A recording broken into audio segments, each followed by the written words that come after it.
how do you really apply story brand and how does it work? It's a 7-part framework. And the idea is really first by identifying the hero, okay? Because this is kind of built from a movie script, if you will. Who is the hero? In other words, who is your target audience? And ironically, a lot of organizations have trouble with this.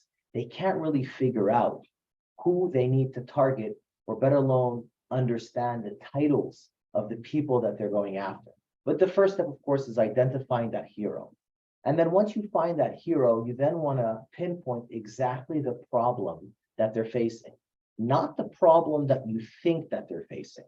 This is another big, I guess, highlight that we've discovered is that a lot of organizations, they think they know what the problem is, or they try to invent a problem that doesn't really exist for their target market. And the best way to do this is to obviously identify your current clients and kind of see why they've engaged you. What got them to kind of engage and decide on your particular product or service, and then use that language to identify the problem. Then once you have the problem, then you can finally introduce yourself as a guide. And a guide does two things. The first thing is they provide empathy. I get it. I understand your problem.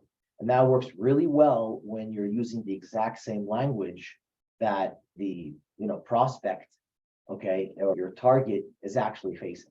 The second is authority. And I've worked with this organization and that organization, and they actually relate to that.